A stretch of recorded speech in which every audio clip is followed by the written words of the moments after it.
እህቶች እያንዳንዳቸው እንግዲህ ቀናቸውን ጠብቀው እየወጡ ነው ማለት ነው። ሉሊት ነፃ ወጥታለች። ምክንያቱም እሷ እንዳላደረገችውና ለእናቷ የተናገረችው እሷ እንዳልሆነች ዴቭ ሰምቷል።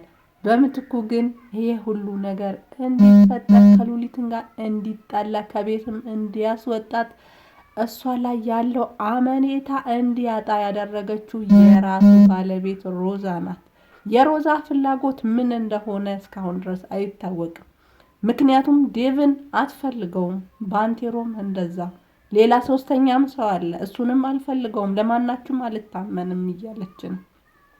ሌላ ደግሞ ለማንም ጥሩ ሆና አታውቅም። ጥሩ ቢሆኑላትም ምላሿ መጥፎ ነው። እናም ሔዋን እኔ አጠገብህ መሆነው ለምንድን ነው? ለአንተ ብዬ ብዙ ነገር አሳልፌያለሁ፣ ብቸኛ ሆኛለሁ፣ የሱስ ተጠቂ ሆኛለሁ። እናም ግን አንተ አጠገብህ ሆኜ እንኳን ሌላ ሴት አቅፈህ እየተኛህ ነው እና ይህን እያየው አንተ ቤት የመሆንበት ምክንያት ምንድን ነው? ምክንያቴም አላወቅኩም ብለዋለች። ሉሊት ተገኝታለች።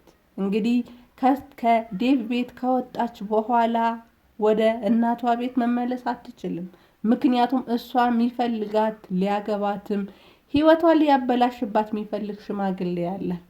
በብድር ወይም በአራጣ ልጅ ምትክ ይሰጠኝ ብሎ የሚያስብ ሽማግሌ። እናም ወደዛ ከሄደች የእሱ ሰለባ መሆኗን ታውቃለች። እናም እራሷ እዛው ያለችበት አካባቢ መሸሸግና እራሷ የምትችልበትን ነገር ፈልጋ ሰው ቤት ገብታለች። ባንቴሮ ተሽሎት መቆም ችሎ ወደ ቤት ተመልሷል። ሰላም ጤና ስጥልኝ ውድ የዚህ ቻናል ተከታታዮች እንዴት ናችሁ? እንኳን ወደዚህ ቻናል በሰላም መጣችሁ እያልኩኝ በባለፈው ክፍል ባንቴሮ ውጭ ሀገር ታክሞ ከመጣ በኋላ እንደ ልቡ እንደማይራመድ እናም ሐኪሞቹ በሂደት እግሩ ሊስተካከል እንደሚችልለት እናም አሁን ላይ መንቀሳቀስ እንደማይችል ነበረ ለነዴቪን ነግሯቸው የነበረ። ግን ልክ የነሱን መውጣት ጠብቆ ሮዛን እንግዲህ ማካካሻ ወይም ማስተማመኛ ነገር እፈልጋለሁ ብሎ ሲላት እሷም ላንተ የምከፍለው የምመዘርጠው ብር የለኝም፣ አንተ ፍርፋሪ ሳንቲም ይበቃሃል፣ ምክንያቱም ሆድህኛ ችለንልሃል፣ እናም ላንተ የምሰጠው ብር የለም ብላ ስትለው እኔ ግን ሌላ ነገር እፈልጋለሁ ብሏት ነበር። ምንድን ነው የምትፈልገው ብላ ስትለው አንቺን መግደል ብሎ ሲላት ተነስታ ስትሄድ ተነስቶ ነበረ አንቋት የነበረው። እናም ዴቭም የሉሊት እናት አይኔ በጨዋ ጥቤ ደውዬልሃለሁ፣ በጣም ይቅርታ፣ አንተ ያለ ስም ሰጥቼሃለሁ፣ መናገር አልነበረብኝም። እናም አፍሬ ያለው በተናገርኩት ነገር ማድረግ አልነበረብኝም። አንተ እንደሱ አይነት ሰው እንዳልሆን ካቅ ነበረ፣ ግን የተነገረኝን ነገር እንዴት አርጌ ለልጄ ብዬ የከፈልኩት ዋጋ ልጄ ናትና እንዴት ብዬ ዝም ልበል? እና እንደዛ ሆኖ ነው አንተን ያስቀየምኩህ ብለውታል። እሱም እንግዲህ እስከ መጨረሻ ተቆራርጠን እንዳንቀር እውነታው ምን እንደሆነ ማን እንደተናገራቸው እንዲነግሩት እንግዲህ ሲጠይቃቸው እሳቸውም ሮዛ እንደተናገረቻቸው ነግረውታል ማለት ነው። እሱም እንግዲህ ተበሳጭቶ ሮዛን ለመጠየቅ ለመናገር ሲገባ ባንቴሮ አንቆ እንግዲህ እሷን ሊገላት ሲሞክር ደረሰ። ዴቭም እንግዲህ ላደረግንልህ ነገር ለተንከባከብንልህ ሁላ ምላሻችን ይሄ ነው ወይ? ሚስቴ ልትገል ነው ወይ ብሎ ሲለው አይ ባንቴሮ እኔ ልገላት እኔ ከአጠገብህ ካሉ ሴጣኖች እየገላገልኩህ ነው፣ እናም ውጣልኝም ሲለው አልወጣም እኔ ለነዚህ ሴጣኖች ትቼ አልሄድም ብሎ ሲለው ዴቭ በጣም ተበሳጭቶ አሁን ውጣልኝ፣ ካንተ ጋር የምነጋገረው ነገር የለም ብሎ ሲለው ሮዛም ልታወራ ስትል ካንቺ ጋር ዝም በይ፣ ካንቺ ጋር የምናወራው ነገር አለ፣ አሁን ባንቴሮ ካጠገቤ ጥፋ ብሎ ሲለው ባንቴሮም እንግዲህ ከሮዛ ጋር የስጋ ዝምድና እንደሌላቸው ያክሱም ልጅ እንዳልሆነች ምንም የሚያዛምዳቸው ነገር እንደሌለ ተናግሮ ሲወጣ እሱም ዴቭም ጠየቃት፣ እውነቱም ነው ወይ ባንቴሮ ያለው እውነቱ ነው ወይ ብሎ ሲላት፣ አው እናቴ ያሳደገችው ልጅ ነው እንጂ የስጋ ዝምድና የለንም ብላለች ማለት ነው። ዴቭም እንዴት ጎረምሳ የስጋ ዝምድና ሳይኖረሽ ቤቴ ውስጥ እንዴት ትወሰልቻለሽ ብሎ ሲላት፣ እሷም በጥፊ መታው። እንግዲህ ችግሯን ልትሸፋፍር ሞክራ ነበረ። ዴቭ ግን ከምን ጊዜም በላይ ነብር አራስ ነብር ሆኖ ነበርና የመጣው። እንዳትደግሚው እንዳታስቢው፣ እኔ ካንቺ ብሳለሁ። እኔ ትዕግስተኛ ስለሆንኩ ዝም ስላልኩኝ እንደ ሞኝ ቆጥረሽኛል ወይ? እኔ ሲነሳብኝ አታቂኝም። እናም በጥፉ ሌላ ዴቭን ተዋወቂው ብሏት ወጥቷል ማለት ነው። እንግዲህ ወጥቶም ባንቴሮ ዴቭ ካባረረው በኋላ ሔዋንን አግኝቷት ነበረ። መራመድ ትችላለህ ወይ? ለምንስ ዋሻኸኝ? ለምንስ ዝም አልክ? ብላ ስትለው እሱም ሮዛን ለማጥቃት የእሷን ፊት ለማየት ነበረ እንደዛ የሆንኩት፣ ግን በአጉል ጉልፍተኛነቴን ትዕግስተኛ መሆን አልቻልኩምና ዴቭ አባረረኝ። ልገላት አልቻልኩም። ምክንያቱም ሆዷ ውስጥ ያለው ልጅ ያለ ኃጢአቱ ይገደላል ብዬ ስለፈራሁኝ ሳልገላት ዴቭ ደረሰብኝ። እናም አሁን እባክሽ ዴቭን አረጋጊው ብሏት ሄዷል እና ዴቭም ተበሳጭቶ ባንቴሮ እንደሚራመድ ታውቂ ነበር ወይ? አንቺም ታውቂያለሽ ወይ ብሎ ሲጠይቃት ሔዋን ምንም ታውቀው ነገር እንደሌለ ሐኪሞቹ ግን ደህና እንደሆነ ነግረዋት እንደነበረ ግን ለሷም እንዳልነገራት ነበረ የነገረችው። ዴቭን በጣም ተበሳጭቶ ሲናገር ሔዋንም እንግዲህ እንደዚህ ማድረግ የለብህም፣ እሱ እንደዚህ ያደረገበት ምክንያት ይኖረዋል እና አግኝተህ መጠየቅ አለብህ ብለዋለች።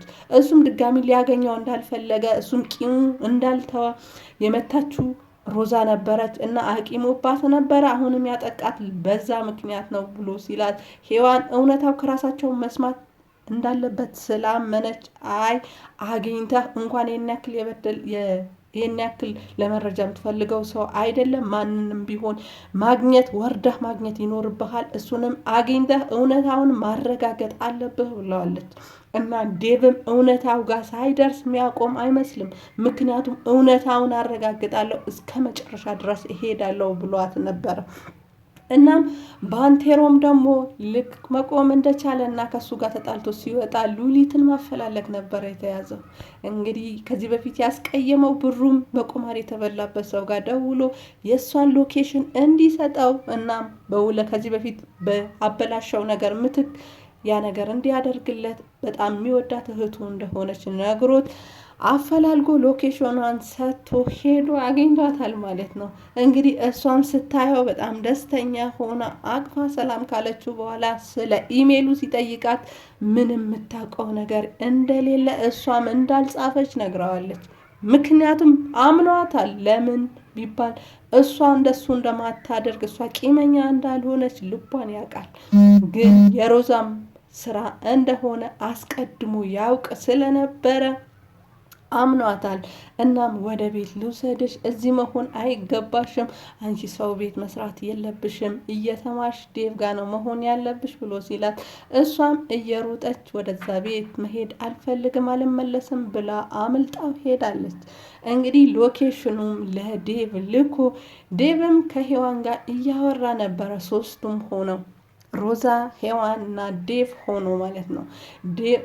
ሮዛም ዴቭን ለማሳመን ውዴ ምናምን ስትለው እሱ ምንም አንቺ ምንም እንድትይኝ አልፈልግም፣ አፍሽ በከፈትሽ ቁጥር ካፍሽ የሚወጡ የሚለበለቡ ውሸቶች ሰልችቶኛል።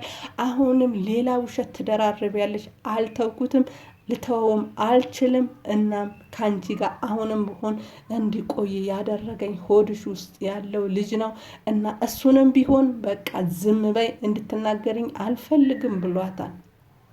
እንግዲህ ሮዛም ከዚህ በፊት እሱን ለማሳመን እሱን የሆነ ነገር ለማድረግ የማታደርገው የማትቆፍረው ጉድጓድ አልነበረም። አሁን ግን ተነቅቶባታል፣ ዙሪያው ጨልሞባታል።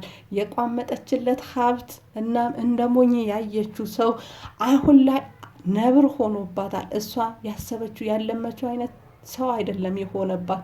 ምክንያቱም ሲነካ አንዳንድ የዋህ ሰዎች ያልጠበቅናቸው ባህሪ ይይዛሉና እሷም እንደዛ ነው የሆነባት። የሚወራውም የሚሰማውም ነገር ጸጥ ብላ እንግዲህ መልስ ሳትሰጥ አንገቷ ደፍታ እየኖረች ነው።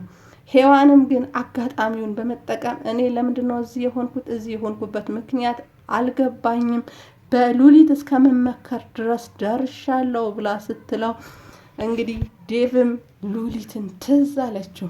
ሮዛ ካጠገባቸው ስልክ ሲደወልላት ተነስታ ሄዳ ባንቴሮ ነበረ ያወራችው እና ለሱ እንዳይነግረው እባክህ እስከምወልድ ድረስ ታገሰኝ፣ ወልጄ ልጄን ይዤ ሀብቱን ተካፍዬ ከአንተ ጋር ነው ምኖረው። አሁንም ቢሆን እንደምትወደኝ አውቃለሁ፣ እኔም ወድሃለሁ።